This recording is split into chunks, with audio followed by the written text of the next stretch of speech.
Hey everybody. So here's what I'm doing this time to kind of compensate for last week's video, which was kind of dry and probably not really appealing to a lot of you. I think some of you seem to have liked the video, but I think it probably only appealed to a small minority of you. So I thought, okay, to kind of make up for last week's video, this week I'll do something totally different and irreverent. I think I'm kind of I guess I'm sort of getting used to this whole YouTube thing by now. I'm kind of growing accustomed to my status or role or whatever as a YouTuber. So I figured, okay, this time for this video, let's just go full YouTube. And I'll just do something which has nothing to do with my usual channel content, but which some people might find interesting. Maybe I'll be another of those people who just, who used to play games, but now just talks about random funny things and screams into the microphone a lot. Who knows? Maybe it'll be a hit. I don't know. It's meme review with late blight. Let's give it a try. So in this video, what I wanted to do is just show off a few of my favorite news stories that stick out in my memory. Over the years. There are a lot of funny news stories that you can see. There are a lot of like internet humor sites where you can find wacky, funny news headlines and things like that. But there are a few which stick out in my memory as some of my favorites, and I still remember them fondly to this day. So just for fun, I thought I'd show off a few of them. So here we go. I'll save the best for first. So this is possibly my favorite news article that I've ever seen. You've probably seen this one before. It's common on the internet, but I'll go ahead and read it again. So yeah, so the headline is "Goat Accused of Robbery." Police in Nigeria are holding a goat on suspicion of attempted armed robbery. Vigilantes seized the black and white goat, saying it was an armed robber who had used black magic to transform himself into an animal to escape after trying to steal a Mazda 323. A spokesman for police in the eastern state of Kwara said, "The goat is in our custody. Vigilantes saw some hoodlums attempting to rob a car. One escaped, while the other turned into a goat." Now, whenever I read this article, it's clear to me that this is really this is the peak of journalism. This is the perfect news article. If anybody tells you the perfect news article doesn't exist, just show them this. As far as I'm concerned, you know how in like the early 1990s when communism ended in Europe and the Berlin Wall came down and all that, a lot of people said that this was the end of history. Well, they're wrong. This article here is the end of history. If you've ever asked yourself what it's all for, why human life exists, this is the answer. This is it. This is the moment which humanity has been working toward. And, like I said, as far as I'm concerned, journalists why even become a journalist after this? Because news will not get better than this. Anyway, so yeah, that's maybe not my very favorite, but easily one of my favorite articles, just because it's so deadpan. Yeah, he turned into a goat, of course, duh. And yeah, of course, the idea of human beings turning themselves into animals to protect themselves is a common trope in fiction as well, but it manifests itself in the real world in interesting ways sometimes. So what we have here. This is a screenshot from the Wikipedia article List of Unusual Deaths, which is a pretty funny article if you have a very dark sense of humor, which I do, for better or for worse. But anyway, yeah, so the article is, this isn't a news article, it's actually taken from Wikipedia. I guess it's paraphrased from a news article. But yeah, in 2013, Takuya Naguya, 23 years old from Japan, started to slither on the floor and claim he had become a snake. His mother took this to mean that he had been possessed by a snake and called for her husband, 53-year-old Katsumi Nagaya. Katsumi spent the next 2 days headbutting and biting his son to drive out the snake that had possessed him, but instead causing his death. Now, I think what I like about this article is just how relatable it is. This is something that everyone has experienced growing up. And, if you, maybe you were one of those special snowflakes who didn't have an experience like this, but, it's kind of weird. But we've all been there. We've all at one point or another turned into a snake and then been bitten by our parents for days to drive out the snake spirit. And you remember that young man who declared that on all levels except physical, I am a wolf? Well, he speaks for all of us. All of us are a wolf, except physically, and this is why people love that guy so much, because he really is the voice of humanity. Anyway, moving on from animals, let's talk about another fun subject, namely sex. Like most computer nerds, I think a lot about sex because I never have it, which might explain why I love this next article so much. Yeah, this one. Now, this is one of those stories that I've seen repeated several times in various different formats on the internet over the years. And, it's one of those articles or one of those stories where the details kind of change from one telling to another, which is kind of a sign that it's not a true story. I suspect this is not actually a true story, but one of those urban legends which has been, adapted and readapted and told and retold several times by several different people who want to make this out to be a true story. So let's take this with a grain of salt and allow that this might not be a true story. But still, it's a nice story all the same. A little long, but I feel like it's worth it. So, in Stuttgart, Germany, a court judge must decide on a case of honorable intentions in a situation where a man hired his neighbor to get his wife pregnant. Demetrius Sopoulos, 29, and his former beauty queen wife, Traute, wanted a child badly, but Demetrius was told by a doctor that he was sterile. So, Sopoulos, after calming his wife's protests, hired his neighbor, Frank Maus, 34, to impregnate her. Since Maus was already married and the father of two children, plus looked very much like Sopoulos to boot, the plan seemed good. So you've got this married couple who want to have kids, but the father is, or the husband is sterile, or the would-be father is sterile, so they hire the neighbor to get the wife pregnant because why not? So Sopoulos paid Maus $2,500. I don't know why. I guess I was going to say I don't know whether they're using dollars if this is in Germany, but I guess this is an American news outlet, and so they converted whatever it would have been in euro at the time. Actually, I don't know how old the story is. I mean, if it's really old, they might have still been using the Deutschmark back then, or maybe it's I don't know. It doesn't matter. Anyway, so Sipilus paid $2,500 for the job and for 3 evenings a week for the next 6 months. 3 evenings a week for 6 months. Maus tried desperately a total of 72 different times to impregnate Traute. When his own wife objected, he explained, "I don't like this any more than you. I'm simply doing it for the money. Try and understand." When Traute failed to get pregnant after 6 months, however, Supoulos was not understanding and insisted that Maus have a medical examination, which he did. The doctor's announcement that Maus was also sterile shocked everyone except his wife, who was forced to confess that Maus was not the real father of their two children. Now Supoulos is suing Maus for breach of contract in an effort to get his money back, but Maus refuses to give it up because he said he did not guarantee conception, but only that he would give an honest effort. Now this is a great story because just because of the sheer schadenfreude which positively oozes from every sentence. I mean, nobody wins here. Two families were destroyed, and they still didn't get the children they were hoping for. I mean, the first family still didn't get the kids, and the second family found out that the kids aren't really theirs, or well, I guess maybe it was the wife's kids, but not the husband's kids. So it's really funny, but it's also really sad, just like life itself.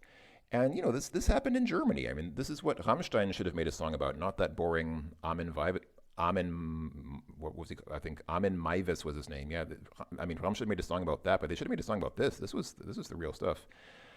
Okay, so those are a few of my all-time favorites. Moving on from big stories, I have a soft spot for those small-town news articles which take place or which kind of which take like the form of a paragraph which describes a total non-event. Like just for an example, here's this one. I don't know if you've ever seen news articles like this. I have never actually lived in a place where these articles exist, but get a load of this.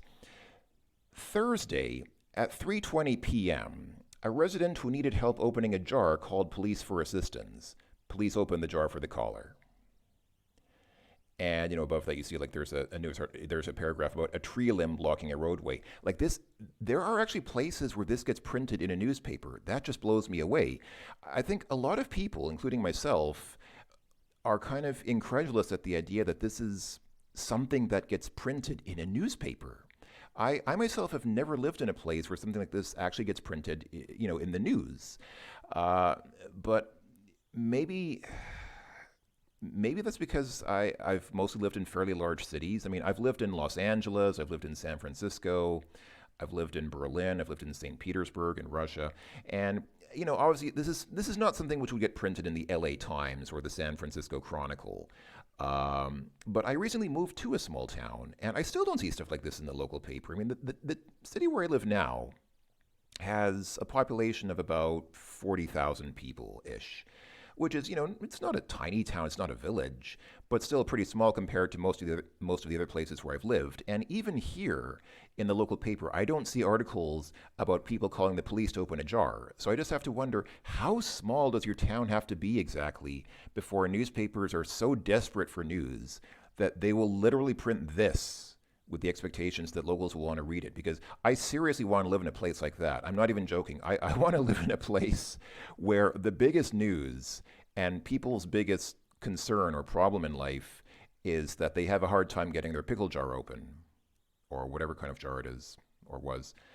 I want to show off just a few more of these. Yeah, this one. A caller reported at 7:14 p.m. that someone was on a porch yelling help from a residence on Bank Street. Officers responded and learned that the person was calling a cat that is named Help. Now, okay, I have the feeling, when I thought about this for a while. I have the feeling that the person who claimed that the cat is actually named Help was probably making that up. They were probably making up a story to cover for something else that happened, because they didn't want to tell the police about whatever incident might have actually happened. Maybe I'm wrong. Maybe the cat is actually named Help. Who knows? But either way, once again, the fact that this was important enough that the newspaper felt the need to print it is just wonderful. You can name your cat Help and you end up in the newspaper. How great is that? This reminds me of, should I tell this story? I want to tell us. It's not even that great of a story. It's kind of funny, but I'm gonna go ahead and say it. But please forgive me, because this is like the one word you can't say now, and especially right now, it's actually a very bad time to say this. So I understand that I'm about to say something very bad. Please forgive me. Please understand that it's just I'm not saying this with any kind of discriminatory intent. I'm just saying this as part of the story. And this is a true story. There was a guy who had a dog which he named Nigger. I guess it was a black dog. I don't know if the guy was a white supremacist or if he just thought it was a funny name. Maybe he thought it was a funny thing to call his dog. But he ended up in the news because the dog, ran away. Like, the dog ran out into the street, and the guy goes out running, and you see this guy running down the street screaming, "Nigger, come here, nigger, get back here, nigger." That's the story. I'm sorry. Please forgive me. I know it's very bad. I know it's a bad word, and I hope you understand that I'm not saying this word with any kind of bad intent. I'm saying it because I think it's funny, and I really think it's a funny story. It's just a funny mental image. Like, I remember reading about this, and I thought, okay, that's kind of. I mean, if you don't, obviously, people who saw it and didn't know what's going on, they think something else is happening. So, I still laugh when I think about it. So please forgive me. Okay, moving on, and still continuing with the theme of animals, we have this next story, which I think is, this one. At 7:47 a.m. Wednesday, a woman reported possibly injured kitten near the intersection of Chestnut and Lincoln Streets. An officer was unable to locate a kitten, but did see a rabbit which ran off. Now, obviously, an injured kitten is not funny. I'm not laughing about that. But again, the fact that they printed this, and they had to mention, the officer saw a rabbit. A rabbit which ran off. Now, that's a pretty serious crime scene when even the rabbits are running away.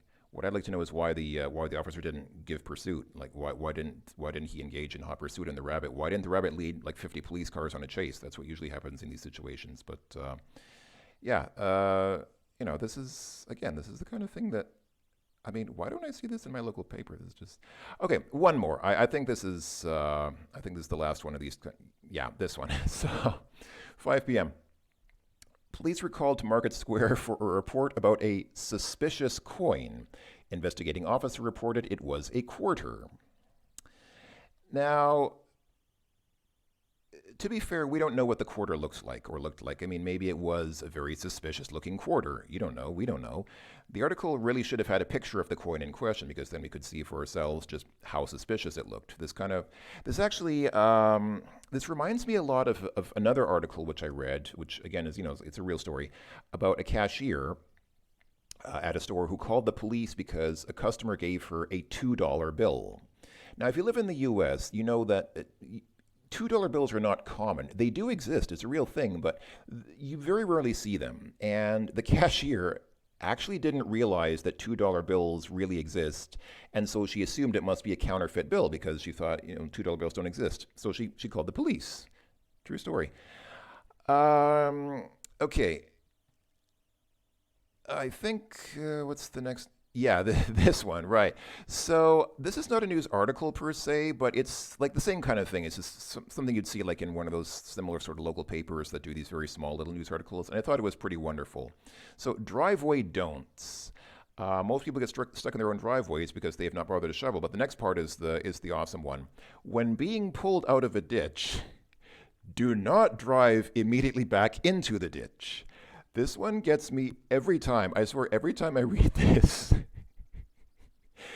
I just it is every I've read this so many times and it kills me every single time because that the whole reason why they wrote this article is because this actually happened. They had somebody who did exactly this. Somebody got pulled out of a ditch and then thought, "Oh, I'll drive right back in." Bam. And then somebody had to write an article because everybody was like, "No. No, no, no." Okay. All right, last article.